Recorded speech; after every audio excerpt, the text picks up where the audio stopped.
and say, how do you then expand that to the community, the state, and the nation? How do you get freedom and the blessings of liberty for an entire nation? And if we actually go back to 1776, we're going to find some guys in the founding era that gave us a formula. In fact, the first guy I want to share with you is George Mason. Now look, I know when you look at that painting, you're probably thinking what I'm thinking. If you ever have hair that bad or you're ever that pale, do not sit for a portrait. It'll be around for hundreds of years.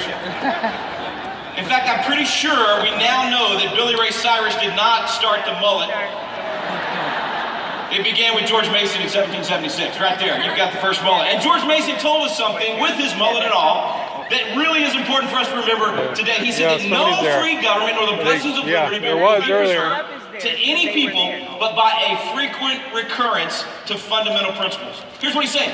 He said, if you want the result of freedom and the blessings of liberty, you've got to know what the formula is that will produce that, and not just know it once, but constantly remind yourself what it is.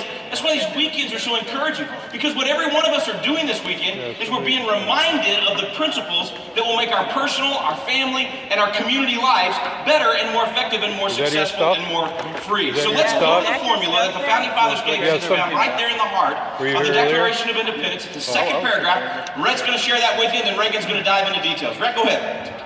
We hold these truths to be self-evident, that all men are created equal, that they are endowed by their Creator with certain and unalienable rights, and among these are life, liberty, and the pursuit of happiness.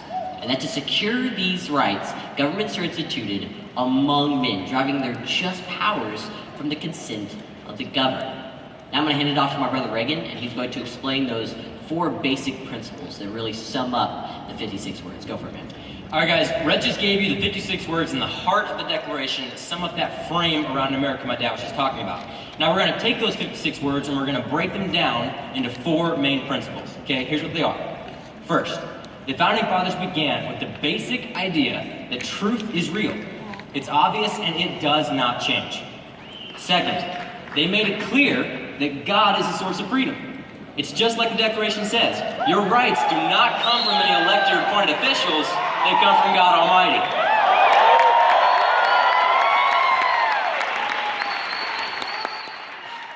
Third, the just powers of government can only come from the consent of the governed. That's you and me.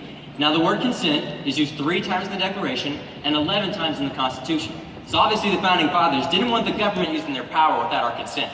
They wanted us to always remember, the government's use of power without our consent, guys, that's tyranny. Now the last part of the frame is the pursuit of happiness.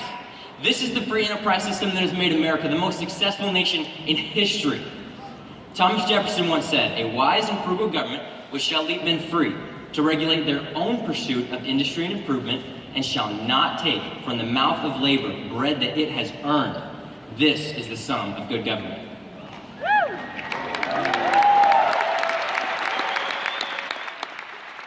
Now guys, we all have a part to play in preserving these 4 basic principles. Truths, Creator, consent, and the pursuit of happiness. Now we're going to hand it back off to my dad, and he's going to go into a little more detail as to how you guys can do that personally. Now put your hands together for him.